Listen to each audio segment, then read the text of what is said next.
மத்தேயு சுவிசேஷம் 12ஆம் அதிகாரம் 16-17 வசனங்கள் என்ன சொல்கிறது? ஆண்டவர் சொன்னார், இந்த சந்ததி, இந்த ஜனங்கள், இந்த பொல்லாத ஜனங்கள், இந்த சந்ததியார், இந்த பொல்லாத ஜனங்கள், இந்த மனம் திரும்பாத ஜனங்கள், இந்த பாவமன்னிப்பை ரட்சிப்பை விரும்பாத ஜனங்கள், இந்த மோசமான ஜனங்கள், இந்த பாவிகளாய் காணப்படுகிற ஜனங்கள், இவர்களை யாருக்கு ஒப்பிடுவேன்? எப்படி? சந்தை வெளிகளில் உட்கார்ந்து தங்கள் தோழரை பார்த்து உங்களுக்காக குழல் ஊதினோம், நீங்கள் கூத்தாடவில்லை, உங்களுக்காக புலம்பினோம், நீங்கள் மாரடிக்கவில்லை என்று குறை சொல்லுகிற பிள்ளைகளுக்கு ஒப்பா இருக்கிறது. எப்படி? இந்த சந்ததி யாருக்கு ஒப்பிடுவேன் என்பா சொல்லிக்கொண்டு ஆண்டவர் சொல்லுகிறார். சந்ததி வழிகளில் உட்கார்ந்து தங்கள் தோழரை பார்த்து உங்களுக்காக குழல் ஊதினோம், நீங்கள் கூத்தாடவில்லை, உங்களுக்காக புலம்பினோம், நீங்கள் மாரடிக்கவில்லை, மார்பில் அடித்துக் கொள்ளவில்லை என்று குறை கூறுகிறதான பிள்ளைகளுக்கு ஒப்பாயிருக்கிறது என்றார். அக்கால வழக்கமும் தற்கால வழக்கம் என்ன? தற்காலத்தில் இந்த வழக்கங்கள் இருக்கிறது. கல்யாண வீடுகள் என்ன செய்வார்கள்? ஊதுவார்கள், குழல் ஊதுவார்கள், புல்லாங்குழல மற்றும் ஏதாவது ஊத்துகள் ஊதுவார்கள். அங்கே ஊத்து ஊதவுதா ஒரு கூட்டம் பேர் அங்கே கூத்தாடுவார்கள். நடக்கிற காரியம் எப்படி? இஸ்ரேல் தேசத்தில் மாத்திரம் இங்கே நம்ம நாட்டில் நடக்கும். ஊத்து ஊதுவதும் கூத்தாடுவதும். ஒரு கூட்டம் என்ன ஊத்து ஊதா தெரிந்தவர்கள் ஊத்து ஊதுவார்கள், பிபி பிபி என்று ஊதுவார்கள், இவர் அங்கே கூத்தாடுவார்கள், ஆட்டம் ஓட்டம் சாட்டம். இனி துக்க வீடுகள் என்ன செய்வார்கள்? மாரடிப்பார், புலம்புவார்கள். உடனே ஒரு கூட்டம் பேர் மாரடிப்பார்கள். இங்கே நம்ம நாட்டிலே உண்டு. அம்மாடி தாயார் என்றெல்லாம் அடிக்குது. எப்படி? கல்யாண வீட்டில் நடப்பது என்ன? குழல் ஊதுவதும் கூத்தாட்டமும். மரண வீட்டில் நடப்பது என்ன? புலம்பலும் மாரடிப்பும். இதை இந்த பிள்ளைகள் பார்த்து வைத்துக்கொண்டு என்ன செய்யும்? தெருவில் போகும், ரோட்டில் போகும், சந்தை வழியில் போகும். அங்கே அறுது கொண்டு கூட்டுக்கார பிள்ளைகளை, தோழர்களை அல்ல தோழிகளை கூப்பிடும். ஒரு கூட்டம் பிள்ளைகள் என்ன செய்யும்? பிப்பி பிப்பி எடக ஊதும். ஒரு கூட்டங்களை தான் அங்கே ஒரே கூத்தடிக்கும். ஒரு கூட்டம் பிப்பி அடிக்கிறதும் அடுத்த கூத்தாடுவதும். அந்த ஊதுனா அடுத்த பிள்ளை என்ன செய்ய வேண்டும்? கூத்தாட வேண்டும். இல்லைன்னா அங்கே சண்டை பணக்கம் வரும். அந்த கூத்தாட்டம் முடிந்து அப்படி வரும்போது அடுத்த புலம்ப ஆரம்பிக்கும் ஒரு கூட்டம். ஐயோ அப்போ அம்மோ செத்து போனியோ வந்தியோ போனியோன்னு எல்லாம் புலம்பல். இருந்தியே நீ செத்து போனியே, இருந்தாலும் செத்து போனியே, அப்படி போனியே இப்படி போனியே, ஒன்று தான் என்னன்னு காண்பேன். கொஞ்சம் ஒரு துக்க புலம்பல். ஒரு கூட்ட பிள்ளையா அடி மாரடி. இது எங்கே நடப்பது? யதார்த்தமாக கல்யாண வீட்டுகளையும் செத்த வீட்டுகள் நடப்பது. இதை குழந்தைகள் பார்த்து வைத்துக்கொண்டு அங்கே தெருக்கள்லையும் சந்த வழியிலையும் போய் அடிக்கும். ஒரு கூட்டம் ஊதும் போது அடுத்த கூட்டம் கூத்தாடும். ஒரு கூட்டம் புலம்பும் போது அடுத்த கூட்டம் மாரடிக்கும். இல்லை செய்யாமல் இருந்தால் அங்கே அதுக்குள்ள பணக்கம் உண்டாகி, நீ நான் ஊதுன பிறகு நீ ஆடுனியா, நான் ஊதுனேன் இல்லையா நீ ஆடுனியா, நாங்கள் ஊதுனேன் இல்லையா நீ ஆடுனியா, நீங்க எல்லாம் ஆடுனீங்களா, இங்கே பணக்கம் உண்டாகும். இன்னும் ஒன்னாட்ட தான் பணக்கம் அப்படி இப்படி எல்லாம் வரும். சரி, அடுத்து நாங்கள் புலம்புனோம் இல்லையா, செத்து போன பற்றி துக்கம் கொண்டாடணும் இல்லையா, நீ மார்பில் அடிச்சியா. பிள்ளைகள் அதை பார்த்து வைத்துக்கொண்டு அடிக்குது. ஒரு விளையாட்டு. என்ன கல்யாண வீட்டிலையும் செத்த வீட்டில் நடக்க காரியங்களாகும்.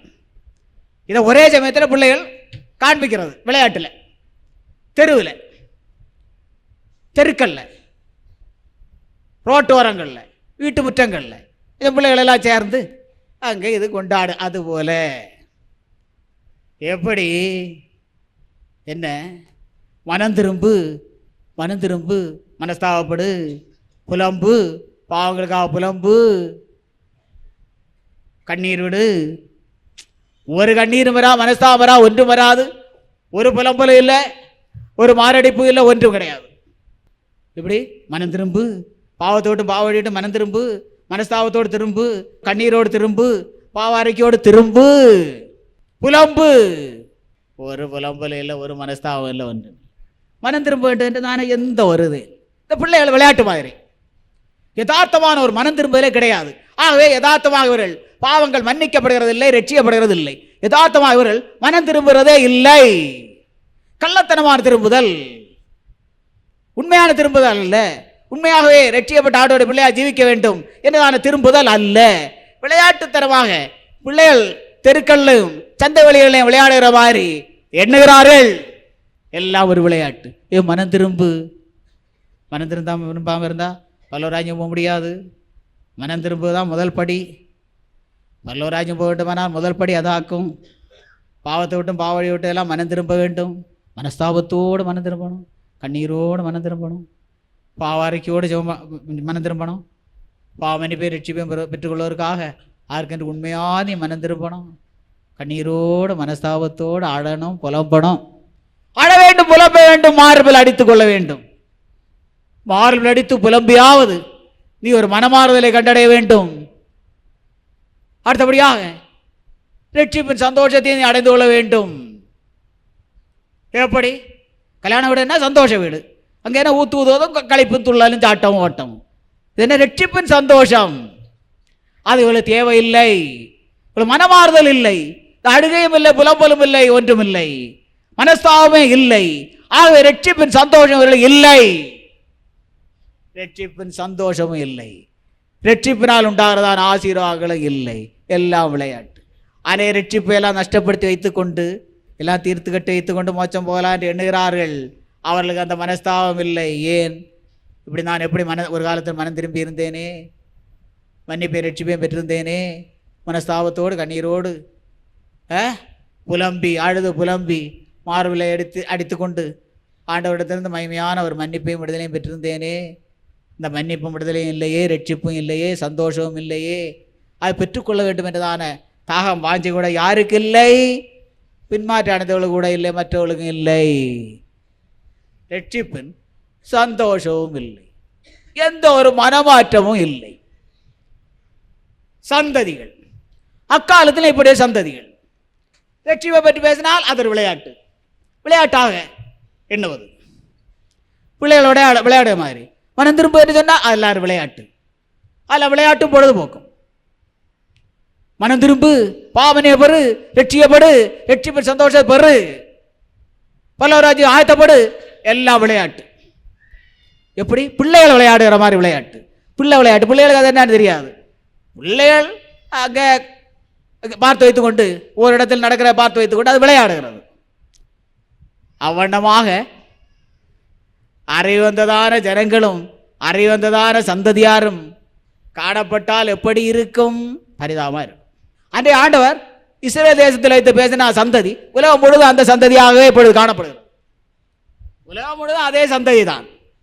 மனம் திரும்ப வேண்டும் என்ற விருப்பம் இல்லாத சந்ததி, ரட்சிப்பின் சந்தோஷத்தை அடைய வேண்டும் என்றதான விருப்பம் இல்லாத சந்ததி, மனஸ்தாபத்தோடு மனம் திரும்ப வேண்டும் என்றதான எண்ணம் இல்லாத சந்ததி, ரட்சிப்பின் சந்தோஷத்தை அடைந்து பல்லவராஜ்யம் போக வேண்டும் என்றதான விருப்பம் இல்லாத சந்ததி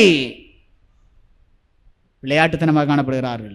பிள்ளைகள் விளையாடுகிற வண்ணமாக இவர்கள் ரட்சிப்பை குறித்தும் மனம் திரும்புதலை குறித்தும் விளையாட்டுத்தனமாக காணப்படுகிறார்கள், விளையாடுகிறார்கள். விளையாட்டுத்தனமாக காணப்படுகிற பிள்ளைகளுக்கு ஒப்பாக இருக்கிறது, குறை சொல்லுகிற பிள்ளைகளுக்கு ஒப்பாக இருக்கிறது. நாங்கள் இதெல்லாம் செய்த பிறகு நீங்கள் ஆடினீர்களா, கூத்தாடினீர்களா? இல்லை. நாங்கள் புலம்பின போது நீங்கள் மார்பிலை அடித்துக் கொண்டீர்களா? இல்லை. குறை சொல்லுகிற பிள்ளைகளுக்கு ஒப்பாக இருக்கு. எப்படி? விளையாட்டுத்தனமாக காணப்படுகிற பிள்ளைகளுக்கு ஒப்பாக இருக்கிறது. ஒரு அறிவே கிடையாது, தலையில எந்த போதமும் கிடையாது. தாங்கள் என்ன செய்ய வேண்டும்? மனம் திரும்ப வேண்டும், பாவனை பெற வேண்டும், ரட்சிக்கப்பட வேண்டும், பல்லவராஜ்யத்தை ஆயத்தப்பட வேண்டும் என்றதான எந்த ஒரு உணர்வு. இதெல்லாம் விளையாட்டு. இதெல்லாம் ஒரு விளையாட்டுத்தனமாக எண்ணுகிறார்கள். இதில் ஒன்று இல்லை என்று எண்ணுகிறார்கள். மனம் திரும்புவதிலும் ஒன்றுமில்லை, பாவமன்னிப்பிலும் ஒன்றில்லை, ரட்சிப்பிலும் ஒன்றுமில்லை, ஒன்றிலும் ஒன்றுமில்லை என்று எண்ணுகிறார்கள். ஆகவே இந்த விளையாட்டுத்தனமாக காணப்படுகிற விளையாடுகிற பிள்ளைகளை போல காணப்படுகிறார்கள். பிள்ளைகளுக்கு தாங்கள் விளையாடுகிறதான விளையாட்டை பற்றி ஒன்றும் தெரிகிறதில்லை. அந்த பிள்ளைகள் ஏதோ பார்த்து வைத்துக்கொண்டு ஆடுகிறது, சாடுகிறது, அழுகிறது, புலம்புகிறது, மார்பில் அடிக்கிறது. ஒன்று செய்யும்போது அடுத்த மாறி செய்யாவிட்டால் அங்கே சண்டையும் வழக்குகள் உண்டாகிறது. குறை சொல்லும், என்ன நான் ஊதின நீ ஏன் கூத்தாடவில்லை என்று குறை சொல், நான் புலப்பின நீ ஏன் மாரடிக்கவில்லை என்று குறை சொல். பிரயோஜனமே இல்லை, பிரயோஜனமே இல்லாத சந்ததி. இவர்கள் மனம் திரும்பாமல் ரட்சிக்கப்படாமல் பரலோகராஜ்யத்துக்கு ஆயத்தப்படாமல் காணப்படுவார்கள் ஆகில் இந்த உலகத்திலே மனுஷிகளாக பிறந்ததனால் எந்த லாபமும் இல்லை, எந்த பிரயோஜனமும் இல்லை, எந்த நன்மையும் இல்லை, எந்த ஆசீர்வாதமும் இல்லை.